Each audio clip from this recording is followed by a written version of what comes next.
warahmatullahi wabarakatuh. Salam dan bahagia. Salam guru penggerak.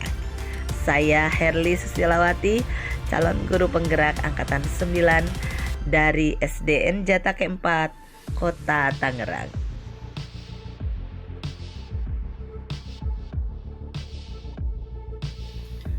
Video kali ini koneksi antar materi tugas modul 2.1 pembelajaran berdiferensiasi.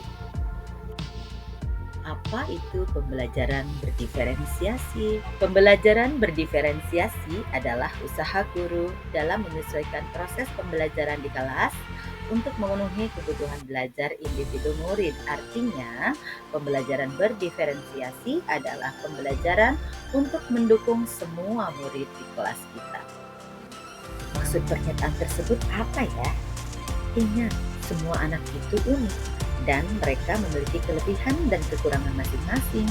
Begitu pula dengan minat, gaya belajar, pola pikir, dan lain-lain pasti berbeda. Oleh karena itu, diperlukan usaha guru untuk dapat memenuhi kebutuhan murid yang berbeda-beda agar mereka merasa nyaman saat belajar di kelas. Dan tentunya tujuan pembelajaran yang sudah kita tentukan dapat tercapai. Lalu, bagaimana cara untuk dapat melakukan pembelajaran berdiferensiasi di kelas?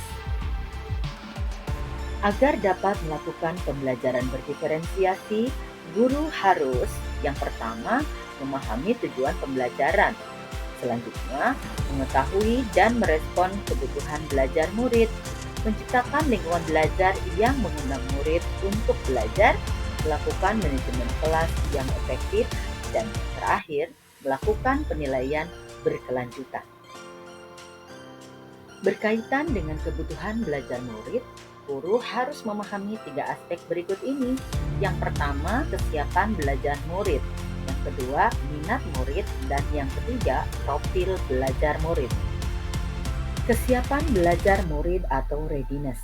Kesiapan belajar mengharuskan guru untuk menilai pengetahuan awal dan menentukan apa yang telah murid ketahui dan di mana murid itu berada. Yang kedua adalah minat murid. Minat setiap anak pasti berbeda-beda. Minat adalah salah satu motivator penting bagi murid untuk terlibat aktif dalam proses pembelajaran. Yang ketiga, profil belajar murid.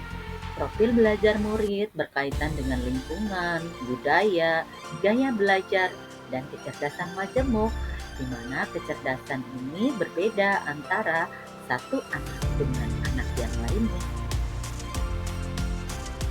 Kebutuhan belajar murid dapat diidentifikasi berdasarkan cara-cara berikut ini. Yang pertama, mengamati perilaku murid-murid. Yang kedua, mengidentifikasi pengetahuan awal. Ketiga, mereview dan melakukan refleksi terhadap praktik pengajaran. Yang keempat, berbicara dengan guru murid sebelumnya. Yang kelima, membaca rapot murid di kelas sebelumnya. Dan yang keenam, menggunakan berbagai penilaian formatif dan diagnostik. Ada 3 strategi untuk mendiferensiasi pembelajaran, yaitu yang pertama diferensiasi konten, yang kedua diferensiasi proses, dan yang ketiga diferensiasi produk. Guru dapat memilih salah satu dari diferensiasi tersebut atau boleh memilih ketiganya. Diferensiasi konten berkaitan dengan apa yang kita ajarkan, seperti materi, konsep atau keterampilan yang perlu dipelajari berdasarkan kurikulum. Mendiferensiasi konten bisa dilakukan dengan membedakan pengorganisasian atau format penyampaiannya, bukan mengubah atau menurunkan standar kurikulum. Dalam diferensiasi proses, guru dapat melakukan kegiatan yang memungkinkan murid untuk berlatih dan memahami atau memaknai konten dengan cara membedakan proses yang harus dijalani oleh murid.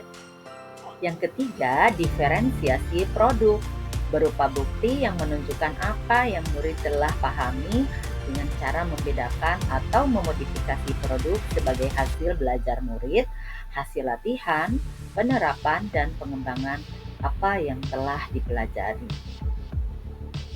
Selanjutnya, adakah keterkaitan antara modul pembelajaran berdiferensiasi dengan modul-modul lain? Tentu saja ada. Untuk dapat melakukan pembelajaran berdiferensiasi, maka guru harus berusaha memenuhi kebutuhan belajar anak sesuai dengan kodrat alam dan kodrat zaman berdasarkan filosofi Ki Hajar Dewantara.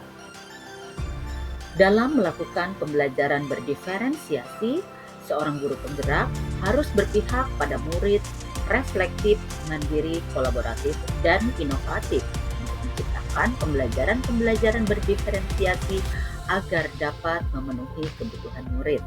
Dengan demikian, seorang guru penggerak dapat mewujudkan kepemimpinan murid dengan menuntun murid merdeka belajar. Hal ini sesuai dengan nilai dan peran guru penggerak. Selanjutnya, pembelajaran berdiferensiasi dapat menjadi salah satu strategi untuk mewujudkan visi guru penggerak yang berpihak pada murid. Yang terakhir, dalam pelaksanaan pembelajaran berdiferensiasi antara guru dan murid harus ada kesepakatan kelas terlebih dahulu agar proses pembelajaran dapat berjalan dengan baik sesuai dengan nilai-nilai budaya positif. Terima kasih sudah menyaksikan video kali ini. Saya Herli Susilawati. Salam guru penggerak. Tergerak, bergerak, dan menggerakkan. Wassalamualaikum warahmatullahi wabarakatuh.